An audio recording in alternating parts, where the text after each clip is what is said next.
Hello and welcome back to another episode of the Capes and Lunatics. I am Phil. Joining me, as always, Lilith is not here. She's probably languishing in a jail cell somewhere. But joining me is Justin the Owl Woohoo! and Kristen the Kangaroo. Hello. That's right. I don't know what she was up to, but Lilith, I think, was having quite the Valentine's Day, doing something. So. Oh my! I mean, she's still AWOL today, so Wow. I don't know, Maybe, but maybe that'll be next month's Patreon. oh yeah, Look at the you know what? There's story. so many Look at the story. untapped stories there. Yeah. All right, but yes, we're here to for the first part of our 3-part Batwoman special. Yeah, celebrating the anniversary. Yes, you go. Oh yeah, for both of them, yes. So for Both. so for Kathy Kane, who we're gonna talk about tonight. God, what is this? The 70th anniversary? 70th. Yeah. Yeah, this year, 70. And then next episode we'll talk about Kate Kane, and then it's her 20th anniversary. Yeah. Yes. Yeah. Very cool. All right. So let's all the Silver Age goodness tonight. Yeah. Silver Age spectacular. All right. I didn't read any of the other stories in any of these, so we'll just. I didn't either. I figured we'd save those for another time.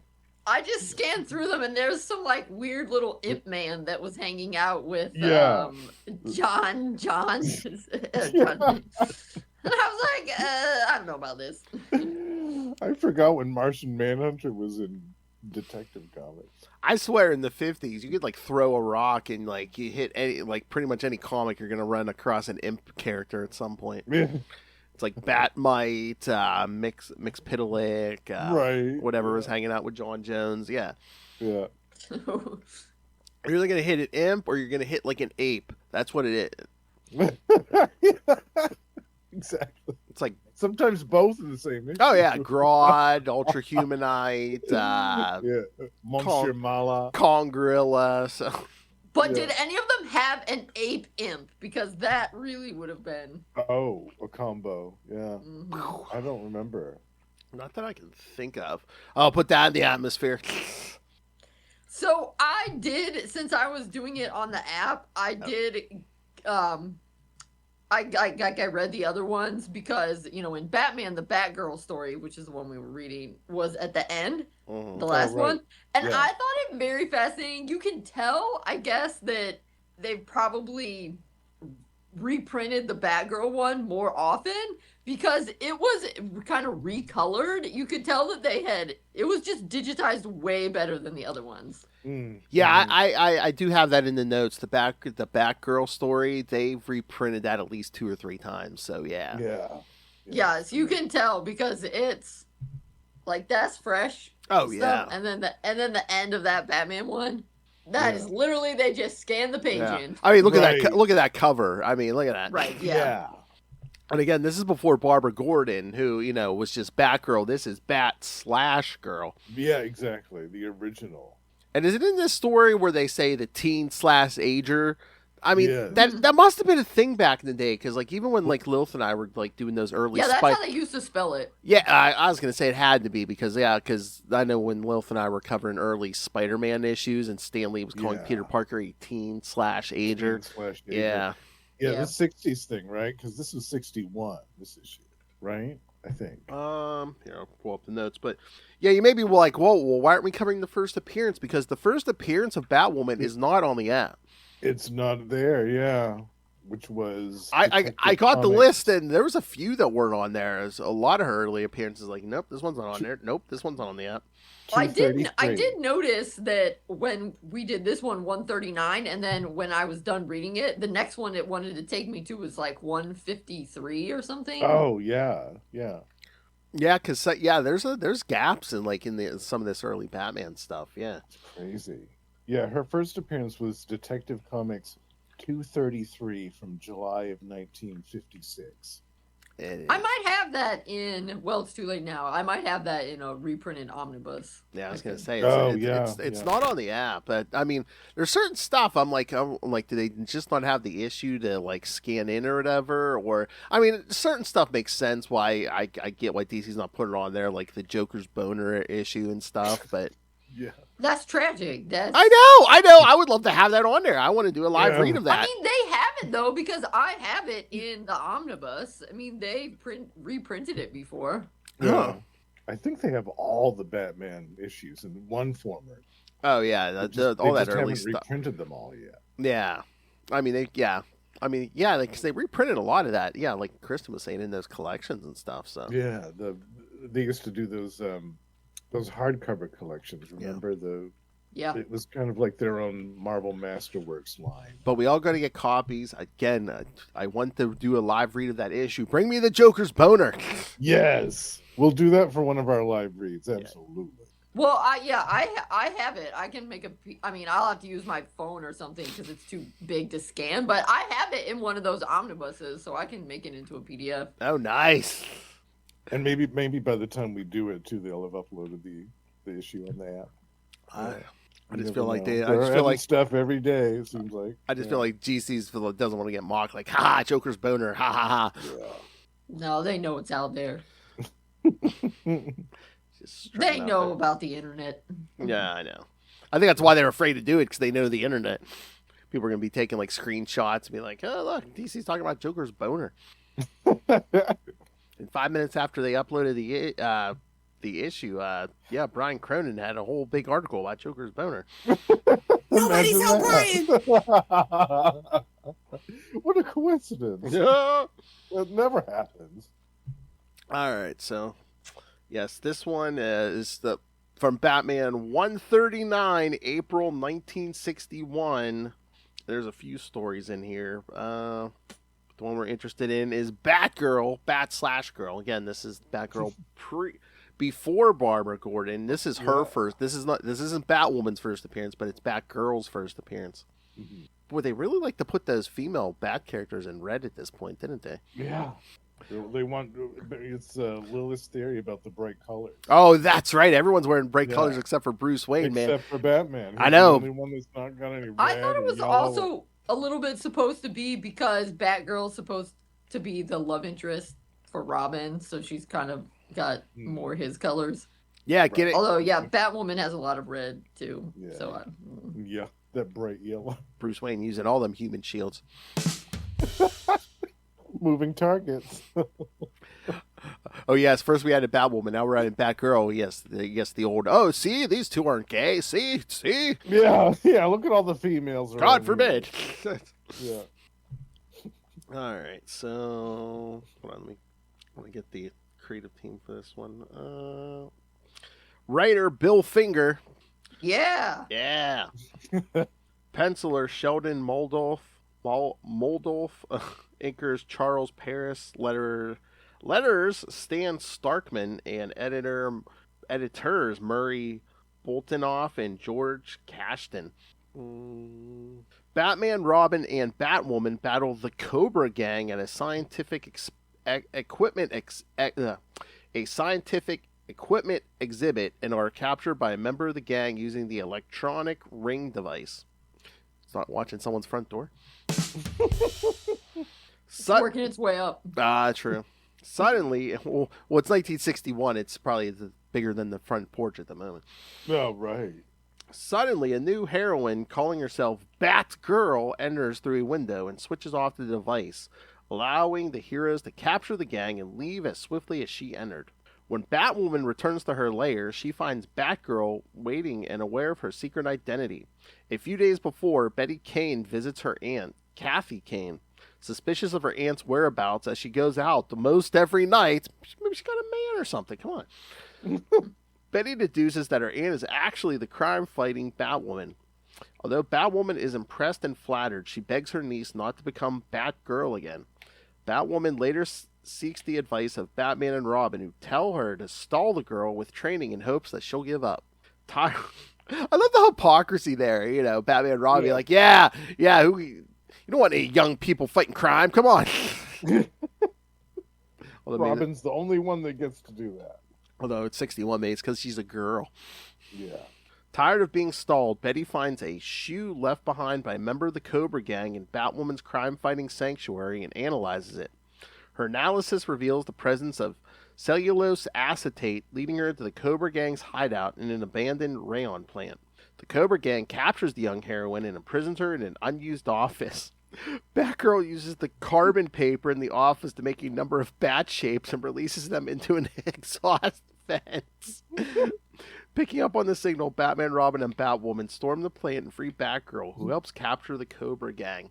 Yeah, I love the carbon bats coming out of the exhaust, and that kid's like, oh, I better call the police. I'm going to call the police about this. Someone's littering. I better call the police. Weird. But they just kept saying Cobra Gang. Justin, I just kept thinking Cobra from G.I. Joe. Yeah. Like I was waiting for Cobra Commander. Oh my God, that would have been so much better. Where the inspiration came from. Because snakes are evil, see? Yeah. And this was before the DC villain Cobra. Yeah. Okay. Yeah.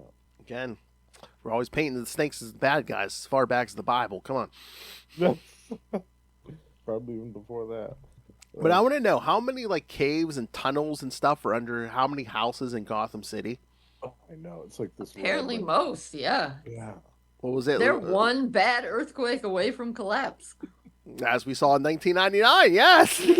I guess that cataclysm wasn't so far-fetched after all. It's funny, the whole town just disappeared. It's oh yeah, it's just littered with cave systems and yeah. There's a big sinkhole underneath Gotham for all these years. That's also kind of referenced in Lego Batman. Of course, that's because they're built on Lego plates, but underneath is nothing. Oh, did you see? I guess there's a new Lego Batman game coming in. What is it, May or something? It's like Batman Legacies or something. But I think it looks really? it looks like it references everything, like the movies, the cartoons, the comics, all of it. Oh wow! And just like with every other Lego Batman game, Nightwing is in it, Kristen. Okay. Yeah, I've seen stuff about it, but I don't. Yeah. I don't have the video games, but. Yeah, we really haven't played them since Luca was little. They're fun. They're not bad. Yeah, I mean, most of the environment you can smash it up. I mean, Lego Batman is one of the greatest Batman films. Oh yeah, it's fun. It is good. Calling up Batman on his all his crap. It's amazing. But yeah, it was just did Batwoman buy this house just knowing it's sitting on what was it, a mine or an abandoned mine or something? No, maybe she got a good deal on it because of it. She wanted a big basement. Yeah. But yeah, I mean, we always have this running joke, but yeah, I mean, the rent has to be super low in Gotham between the crime and yeah, like we said, it's just one giant sinkhole. Yeah. Homeowners insurance is really low. Why is this house why is the mortgage so cheap on this house? Because the earth might swallow it up at any moment? Oh, okay. Or a supervillain could explode it, one of those. The part that made me laugh the most in this story was when Bat/Girl was spying on the Cobra Gang and she goes, "The self-inflating balloon from my crime compact. Oh my God, yes. I'll be able to lasso them with my bat robe." Yes, No. I mean, that balloon is cool with the design on it, but I'm like, what? What is this? I was like, oh no. Oh dear. I liked how, to explain her coming, they just had her come and she's like, "Hi, Aunt Kathy, you said I could visit, so here I am." Yeah, right. All right. Yeah. All right. Do you want to know the list of things that are in that crime compact? Because I have the list of what's in the crime compact. Oh, do you really? Yes, yeah. I do. Yes. Yeah.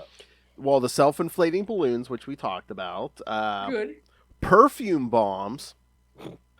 Luminous ink. And entangling lipstick. Entangling. It's good for one shot. Yeah, you shoot confetti or something out of it. Yeah. Oh, okay. And not in the crime compact, but also I believe she also has a utility belt. Smokescreen hairspray. Oh wow. Yeah. Nice. And I also just saw, yes, this was not only was this the first appearance of this Cobra Gang, this was the last appearance of this Cobra Gang. Oh, really? I was wondering if anything ever happened to them. Yeah. I mean, like you said, I think once we got Cobra with a K, these guys probably got forgotten. Yeah.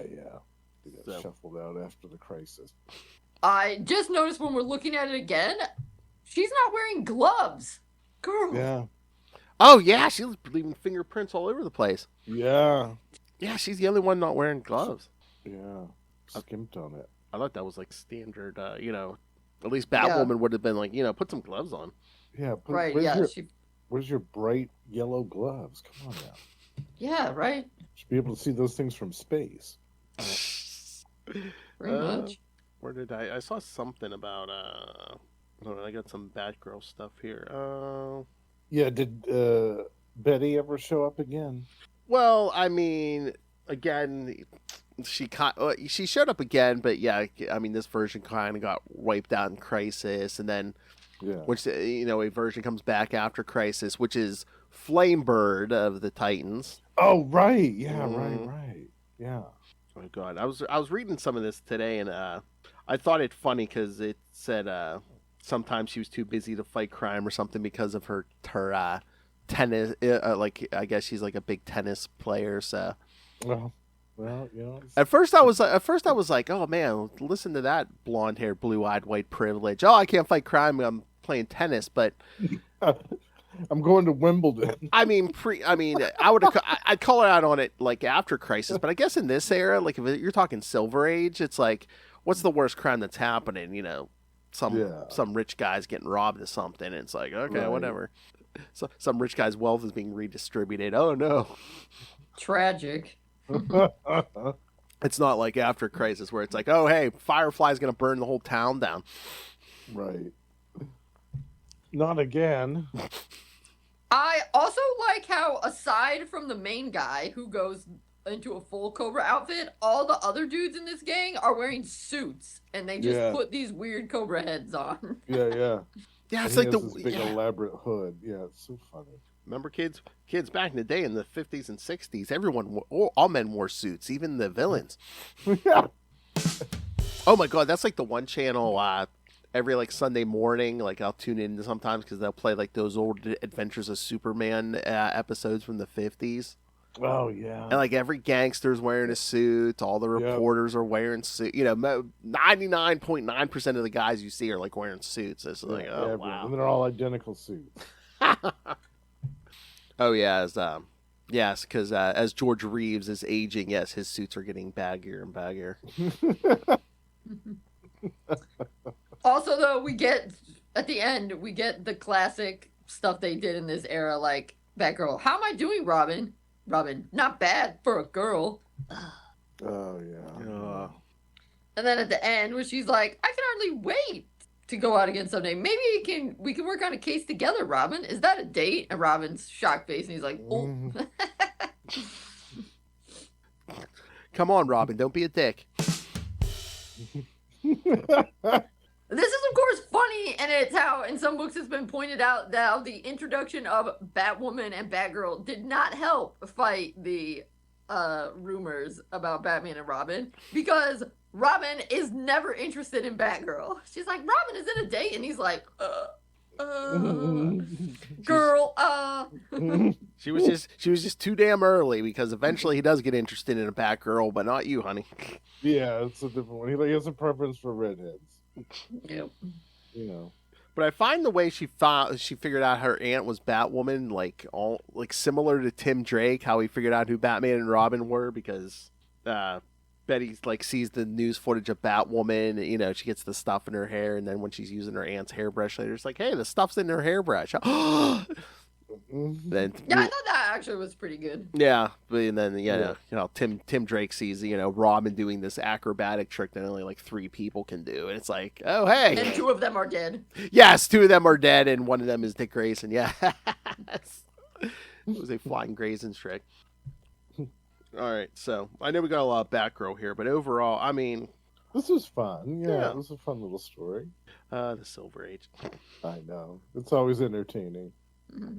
And you know who gets like short shrift here? I don't know if he even appears in this issue, but all the issues we're doing tonight, like, is that supposed to be Commissioner Gordon whenever they go to police headquarters? Because they never even name check him. It's just they're talking to random old man with white hair. It's like, right. I was looking for a name. I don't random old man. Did they list it? I don't remember. Old man. Because he doesn't even have the mustache. If it's supposed to be him, he don't even have the mustache in this era.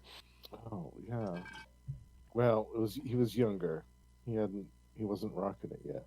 He doesn't have that mustache yellowed by all that tobacco use. Exactly. Yeah. Well, Commissioner Gordon, also just like everybody else, kind of had the aging in reverse. Because Commissioner Gordon, he was already old when they first started Batman, and then I think when it kept going, they were like, "Oh, we can't have this guy be that. We can't have this guy be that old." Then meanwhile, you get to like New 52. He's like filling in for a Batman at one point. It's like, oh god. Yeah, the original guy was old. Yeah, he's got that Aunt May syndrome. Yeah. It's funny because in so many ways we've made progress. I mean, they're not as bad about the girl stuff anymore. Batman and Robin aren't like pretty good for a girl, and that kind of stuff. But there's almost more worshiping of youth nowadays because back in the day they weren't that. They didn't care that much about Barbara Gordon. Barbara was Jim Gordon's daughter. They were like, yeah, it's simple, it makes sense, boom. And then they were like, oh no, that makes them old. I was like, yes, because God forbid people not be 29. Yeah. Well, again, in the Beat the Drum, I love the beat. It's like, yeah, they hate like doing marriages and stuff because they think that ages characters. But it's like people are like can get married at like 18. It's not necessarily aging you.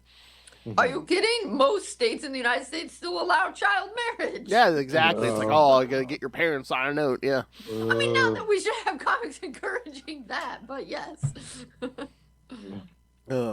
Back in the day, before they knew the proper term for it, sex trafficking.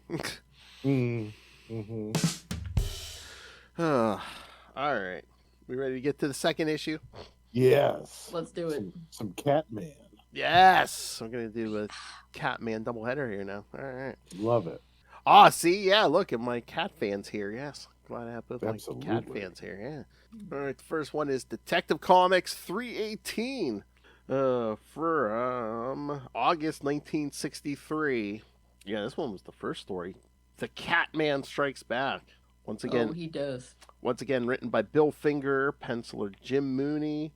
Inkers Jim Mooney, Sheldon Moldoff, and Mike Esposito, and editor Jack Schiff.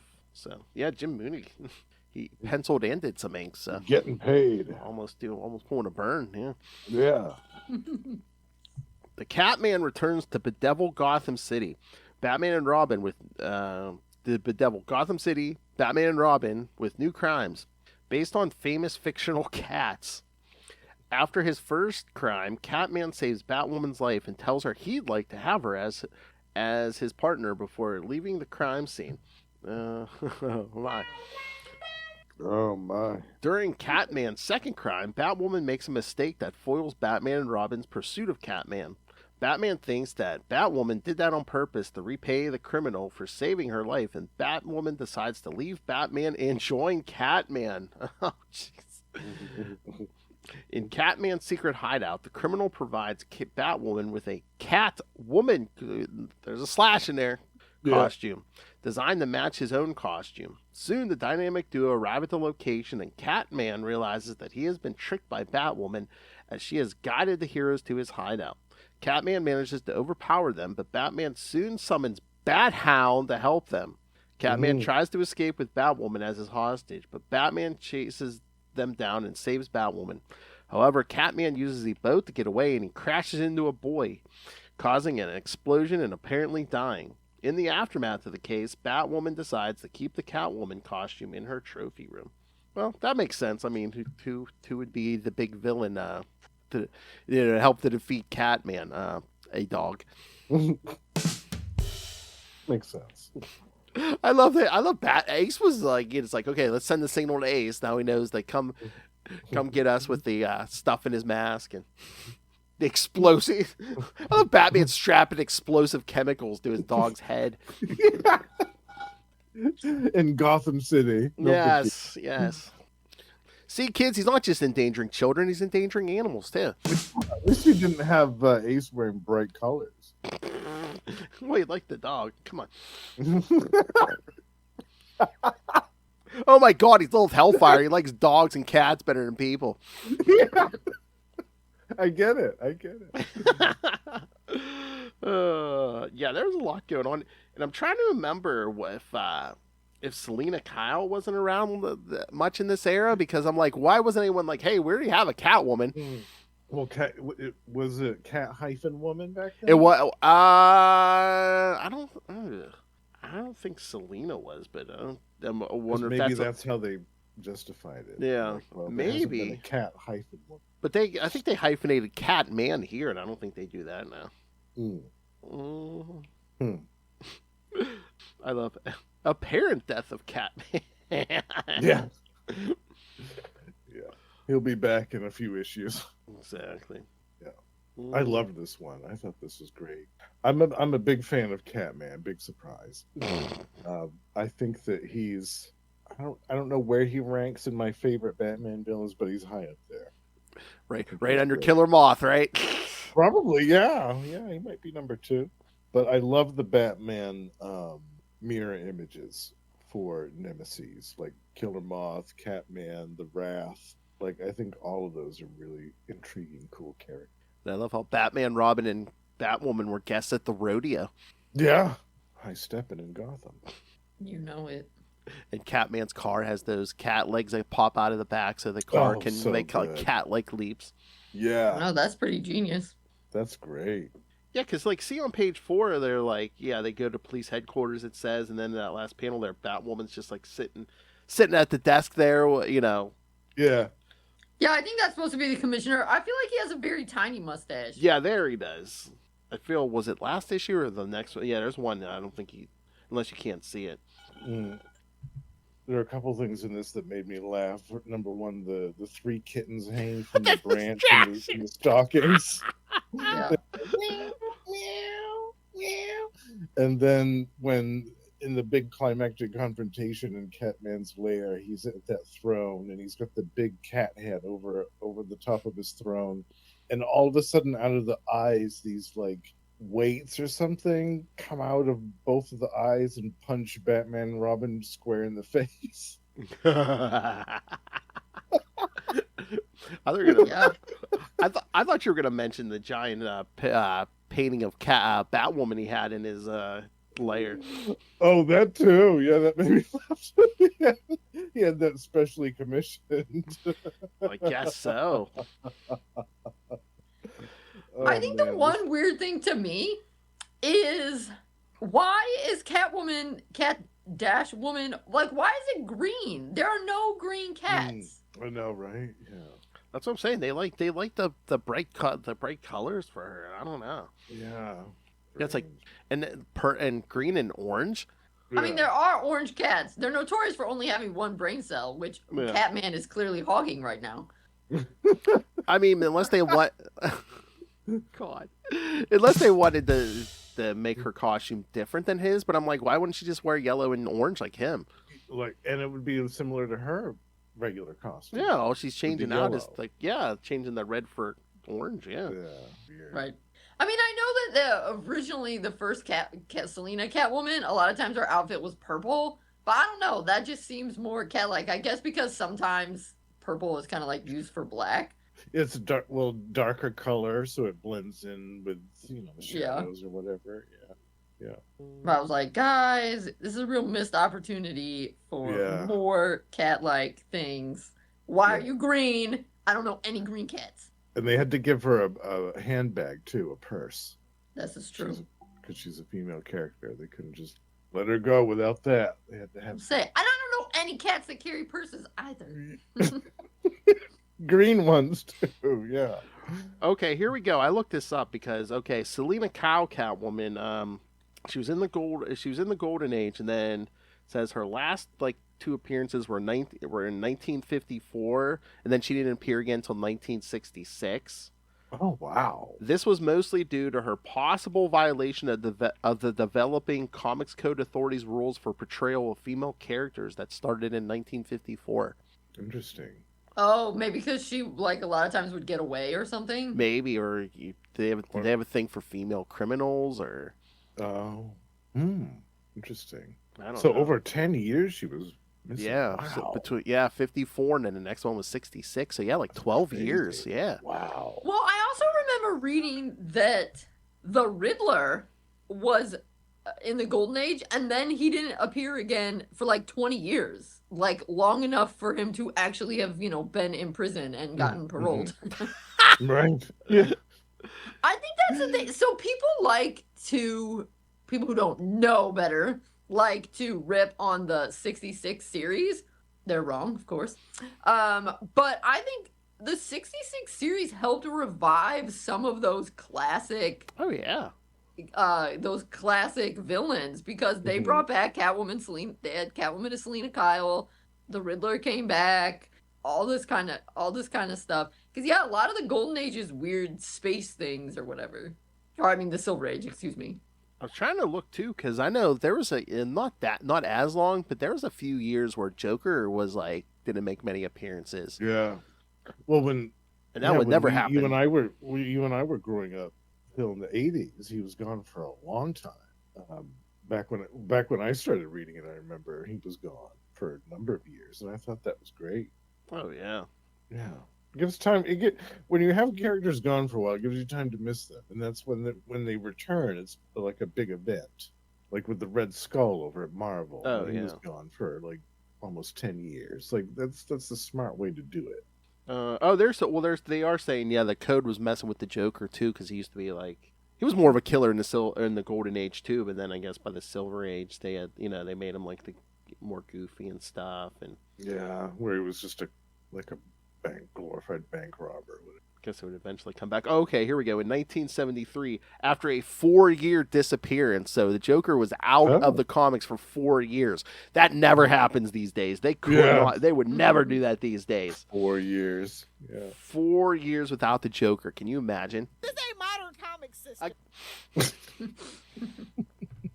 Good Lord. So yeah, I mean, well, again, you think too in like what was that, the 50s, Kristen, where it's like Batman and Robin weren't facing as many like actual criminal. There was a lot of like science fiction. Yeah, it's where there's a lot of that space stuff. Yeah. Yeah. Mm-hmm. And again, I think that was probably what a response to the comics code, where they're just like, okay, well, we won't have criminals. They'll fight like space aliens or something. I mean, I think it was probably a response to that, and then also because space was so hot. Yeah. Right. Yeah, well, that's it. Yeah. See, like you said, I think Batman 66 turned a lot of that around too. Yeah. Mm-hmm. Yeah, for sure.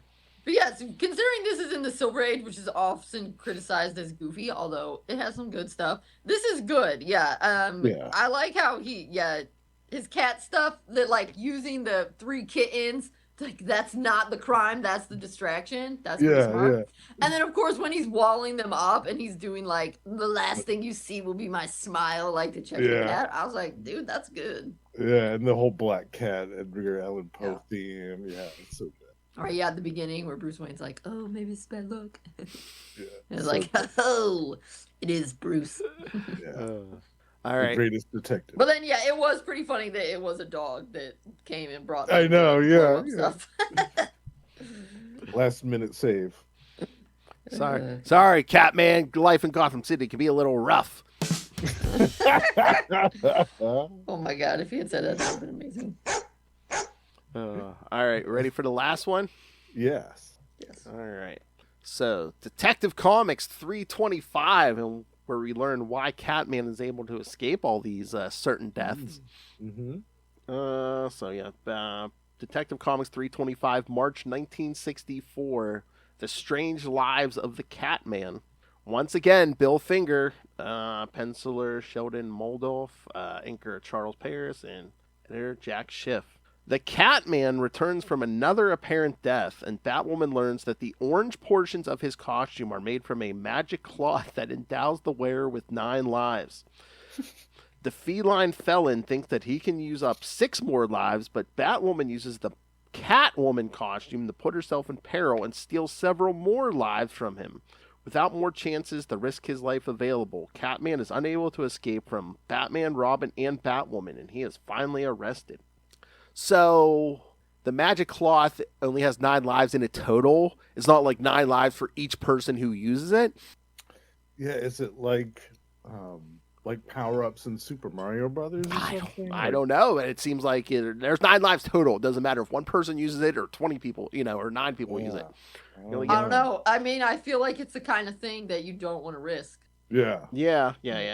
I was waiting. They could, like, have some type of system where you could tell how many lives are left on it, like a number. I mean, I get a number on it. I guess like it should get like it's bright orange. It should fade with the lives lost. True.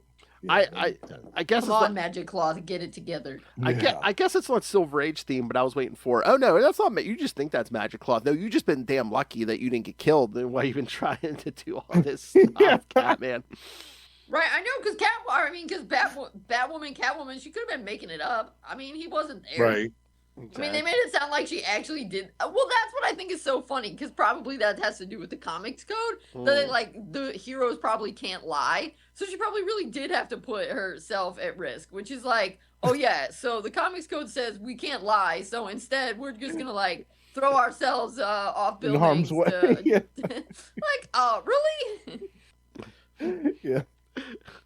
We can't lie. So, yes, I honestly risked my life several times. Yes. Yeah. Oh, and then Catman steals that rich guy's lion. Oh, yeah, I love that. Yeah. It was herding him into the truck. Yeah, the movie. I love, too, how she kept to the Catwoman costume. Batwoman. She's just like, oh, yeah, I might need this again someday. I know. She knew. Yeah.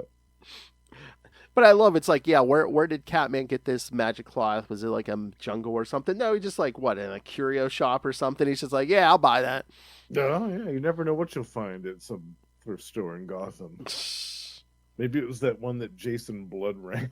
See, this issue brought to you by Big Antiques. Oh yeah. Yes. I'm like, go buy our wares if you have coin. Yeah. Well, I guess it does have to be magic cloth because Catman actually like grabs electrical wires. So yeah, I guess it has to be the real thing. Yeah. Yes. And Catwoman runs through the fire. Yes. The ring of fire. Yeah, that's good stuff. Yeah, this was great. I think this might have been my favorite out of these 3 that we read tonight. Yeah, I really enjoyed this a lot. This was fun. This was like classic Silver Age for me right here. Oh, I also thought it was kind of cute at the end how like they let Robin punch him. Yeah. He got the coup de grace. Yeah. That's right. He's like, let's settle it. And he's like, no, don't let me die. And he's like, all right, punch you.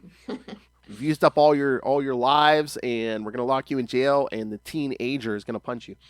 That's right. Humiliation upon humiliation. Yes, punched by Dick Grayson Robin. Well, I would have said Dick Grayson Robin, the longest teenager in history, but I don't know. Now Tim's giving him a run for his money. True, that is true. Yeah, but Dick had decades, right? Well, yeah, but I was gonna say how many? Tim's going on 40 years now, almost. Yeah, I was gonna say how long did Dick get? Shut up, Lil. Well, that's the big thing is, of course, we don't know. It's unclear how old Dick was when he started. Yeah. Because it could be like 8, 10, 12, whatever. It's all in there. Where Tim was clearly a teenager when he started. Yeah, and I don't know, maybe he's still a teenager. Maybe he's 20. Wait, sometimes I think people say he's 21 because they've seen him drinking. I don't know. Well, I'm not sure. They can probably drink whenever, but... Yeah, exactly. They're like, you survived another day. You deserve alcohol. Exactly. I think they did my favorite his age at one point. Tim's actually said how old he was in one of his earlier appearances.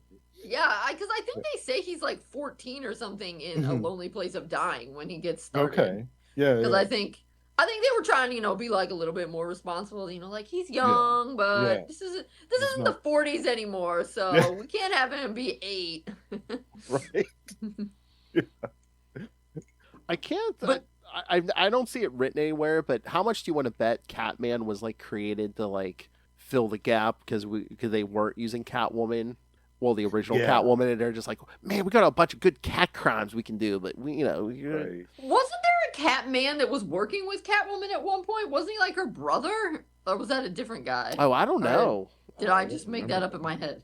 No, that might exist, but they did so many random things like that. It's entirely possible. Yeah. That's true. Well, plus, to be fair, like a lot of these names these villains are using, I mean, it's not like you'd be able to copyright that. Like, I'm a man dressed like a cat, Catman. I mean, hello, that's not, it's not particularly exclusive. Yeah. Oh, here we go. Blake was partially inspired by the animals that he had devoted his life to capture and the notorious former criminal Catwoman, who had retired from crime at the time. And she famously despised him. Oh, I remember yeah. the first time that I read a comic book that they were both in. That detective. It was one of the, it was one of the Norm Brayfogle ones. Yeah. And he had this fancy new costume, but at the end of it, she defeated him. She grabbed him with her whip and like hoisted him off some apartment building. Oh yeah, she whipped him off the roof. Yeah. She's like, "Oh, this loser again." Yeah. This town isn't big enough for 2 cat villains. Exactly. I remember that one. Yeah, I think that might have been my first time reading a Catman story. Yeah, it was just like she was just like, "Oh, this guy again." Ugh. But I love it. I think he's so great. I do. I love Catman. All right, and again with the Batwoman stuff. Again, nothing matters because Crisis, just changes everything. But Nothing matters. well, no, I mean, well, no. Kathy Kane, Batwoman, she actually gets killed in Detective 485. Yeah, that's crazy too. By the way, that issue, that's nuts. Yeah, Ra's al I read Ghul that, I basically was like, tricks what the League of Assassins into killing her. Yeah, I was like, what are you doing? It's Bronze Tiger who kills her. I know. Yeah. It's so Dang, for weird. real. Mm-hmm. Mm-hmm. Yeah. This is, you said it's Detective 485? I think it's 485. Yeah. Yeah. So it's sometime in the, it must be in the 70s. 70s. Yeah. Yeah, Okay. I think so. Yeah. Because Ra's al Ghul's already around, and yeah. Yeah, it's 70s. Oh. Yeah. I remember the first time I read that, I was like, oh my God. Yeah, because they kill her pretty early on in that here. issue. Yeah. And then, crazy. and then at that point, I don't know when this happened, but she's like running a circus or something. Yeah. Yes, so because she random. pops up in one of the Batman family Mm-hmm. ones where she goes on an adventure with Batgirl and Robin.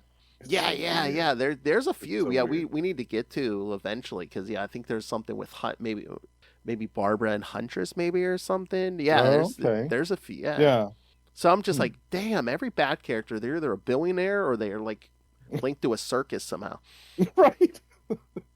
I'm sensing a theme. There's like no in between. Yeah, Yeah. especially before Crisis. Yeah, Yeah. because even Jason Todd's family were acrobats. Maybe that was a big deal back then. Maybe circuses were a big thing. So I feel like the circuses were definitely a thing in the 40s.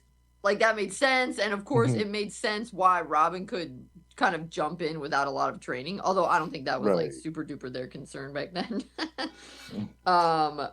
But I think that with Jason, they were just like, Before it worked before, let's give it a try. before Yeah. Crisis, Jason was pretty much just a placeholder. Mm-hmm. They were just like, okay, we want Batman and Robin, but Dick Grayson is, the Teen Titans are so popular right now by, Marv Wolfman and George Perez, and we want to keep Dick there. So Right. they basically just, copied him, gave him a new name, and it's like, okay, there you go. Cut and paste. Yeah, so I do understand why they gave him a different backstory with Crisis. I mean, he deserved one. He deserved his own story. Yeah, that's what I Yeah. always say. Like, yeah, he was a little jerk, but yeah, at least he had like a unique origin. Yeah.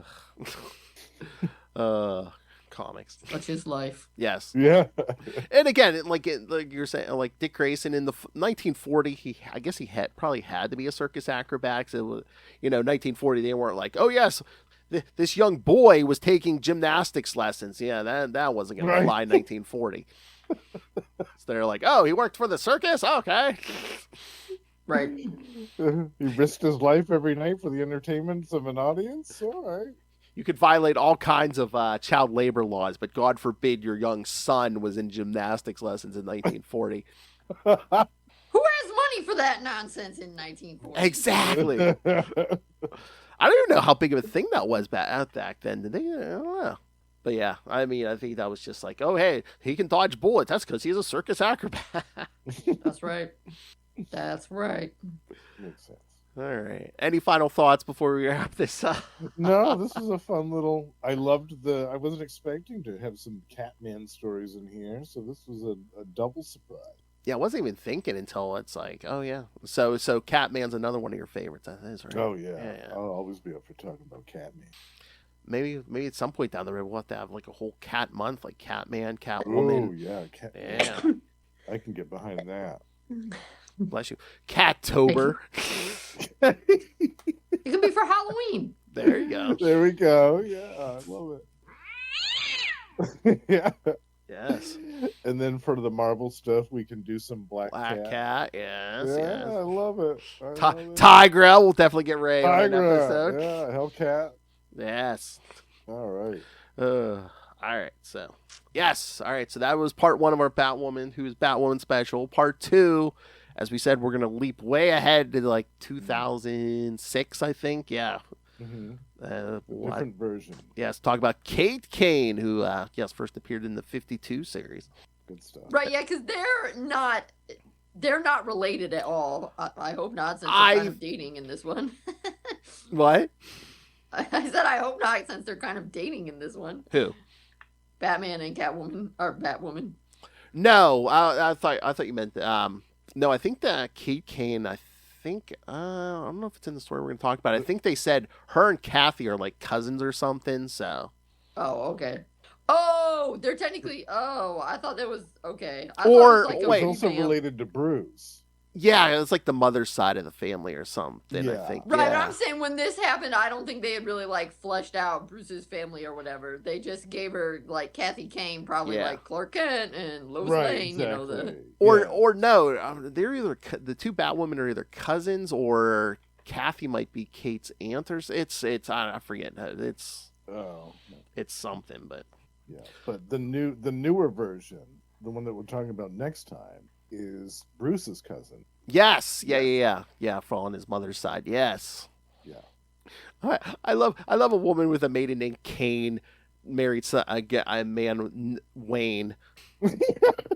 So her maiden name hyphenated it. Wayne Kane. Oh, that's fun to say. Missed opportunity there, Martha.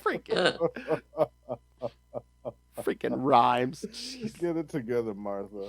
All right, and then in part 3, we're gonna kind of talk about both of them because craziness. Yeah. Get into some of Little's favorite Batman Incorporated stuff. Yeah. All right, so so send us your thoughts on all the Batwomen, Batwoman, Batwomans. Bat and Catwoman. Yes. All right, so email us, CapesandLunatics@gmail.com, or call the voicemail 614-382-2737. That's 614-38-CAPES. And remember, you can find us on pretty much all social media. We even have a Substack now. Help support us by buying merch at TeePublic in spring. Again, new logos, new Capes and Lunatics logos, Podfather Phil logo, Lost Library of Legends logo. Woohoo! Yes. We were saying by the Podfather Phil. Yes, and Kristen, we were saying we need to come up with a logo for you so we can put out some shirts. So if anyone buys those, then you can get that money. Yeah. Something for the book or something. Justin, was that your suggestion? Where like someone said, "Oh, we need to her logo needs to be like a kangaroo giving a lecture or something." Oh no, that was I think Lilith. Lilith said that. Yeah, up in front of a board. Yes. All right, and that's pretty good. I could be pointing with the tail. Oh, nice. And of course, again, Lilith Hellfire's favorite method: just rain random money on us through the Cash App link, just because you love us. We need the money, gimme. That's right. And of course, the Patreon, where again, not only do you get at least one exclusive uncensored episode every month, but now you get early access to all of our regular episodes. Like, again, you could have got this one early. So, and of course, again, if you are a subscriber, you can suggest topics for us to talk about. As I say, The safest way to tell Lilith Hellfire what to do, yes, subscribe to the Patreon. Trick your treat, bitch. So, yes, go subscribe to the Patreon. Go to patreon.com/CapesandLunatics. Fucking crazy. Listen, that's a drunken Catman fan right there. That's right. All right. And, of course, if you need more Justin the Owl, and you know you do, go pick up, go listen to The Lost Library of Legends. Lost Library of Legends. There'll be a new episode coming out this week. And also check out the newly reinvigorated Predator and Prey, starring our mutual friend Ray, where we're talking about all the stuff Predator. We're back. That's good stuff. We're going back to the 90s here, bitch. Yeah, talk some of that Predator versus Spider-Man stuff. Yeah, we haven't covered that yet. No, because Ray took like a year off to play with his deck. We've got a bit to catch up on. Yeah. Yes. All right, and of course, as we always say, yes, go pick up Dick Grayson Boy Wonder on Amazon if you want to learn everything about Dick Grayson from the Golden Age to today. Well, until a few 10 years ago. Two 10 years ago. Yes, go pick up Dick Grayson Boy Wonder, and of course, yes, your purchase does help support an educator, which in this case is Kristen. So that Nightwing merch doesn't pay for itself. So true. Yeah. So true. And you can find me all over social media at PodfatherPhil. All right, everyone. Thank you. You want to be the lunatic this time, Justin? Oh, yeah. Yes. All right. Thank you for joining us again. Next episode, part 2 of Batwoman, and then part 3 after that. But for another episode, we have been your Capes. Ampersand. Lunatics. Nice.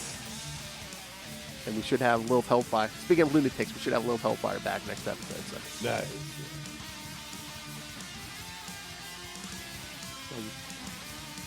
Are you fans of Lilith Hellfire?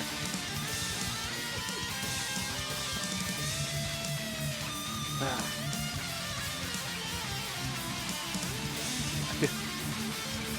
feel like there would be more dick jokes if Lilith was here talking about the Silver Age stuff.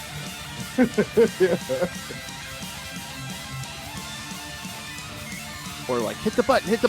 Superior puss. That's it. With all the Catman stuff. All right, everyone, come back next time. Remember, treat your cat right.